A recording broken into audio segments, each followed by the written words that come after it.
All right, so corporate American jobs, they have a lot of things about it that people like, and they have a lot of things about it people don't like. So I am not here to bash or uplift either one, but what I am here to do is provide some educated perspectives on it. And in this particular video, I'm going to talk a little bit about both, okay? Why some people love it and why some people dislike it. So let's start with some of the positives about working in corporate America. It provides stable income and stability for a lot of people. Now, this could also be a negative, but I'll talk about that later in my next few points. But let's talk about why that stability is positive. A lot of people do not want to become entrepreneurs for the simple fact that they don't want to have the burden of and the task of running their own business at the expense of their own income, depending on themselves. Instead, they rather just show up, do a set amount of hours, a set type of job, and be able to clock in, clock out, and go home, and they're paid every 2 weeks. So some people love the fact that they have stability in that way, as opposed to having to generate their own income and put in probably more hours, especially starting out their own business and kind of being risk of not being consistent in the beginning.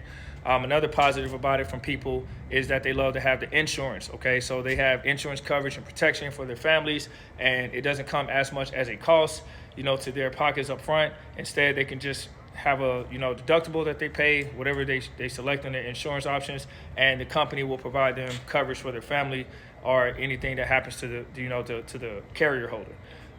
Another benefit is when they take off, they're automatically paid on vacation leave or sick leave. So if you accrue enough hours, you can still take off, not do any job, and get paid. So some people love that. Now let's talk about some of the disadvantages. Now, on the first point that I made, regarding stability, that can also be a negative drawback to the corporate American society and workforce because they lay people off. Depending on what type of job you're in, the same people that hired you can also lay you off, and now you're out of a job again. So the risk that you take with, going in with the company thinking that it's going to be safe and stable, nowadays is challenging because they're laying people off a lot.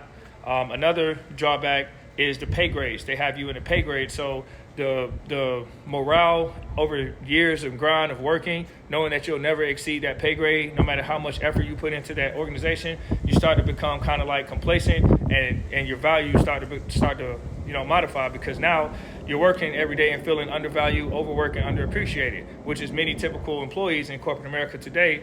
So now you just kind of have no incentive. You just show up, just do half-butt job, and go home. And honestly, that's what happens when you have a pay grade range telling you your worth in a company.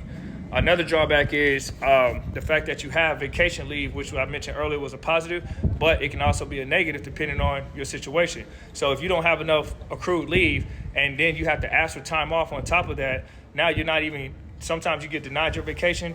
And if you if you have a situation that comes up where you've exhausted your sick leave, you don't get compensated, despite you might have an FMLA coverage. So now how are you going to make ends meet when you physically can't work and you have all this leave time pretty much for nothing? And then the average vacation you might get is barely 11 days out the year.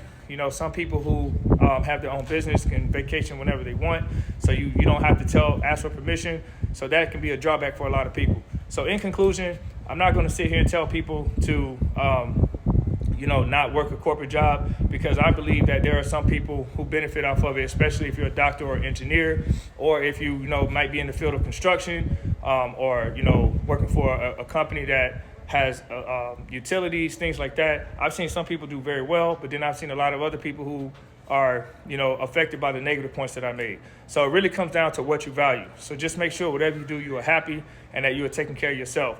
Now I'm going to do a video about entrepreneurs, the pros and cons to that as well, and how sometimes that lifestyle might not be for everybody, but it could be for some people as well.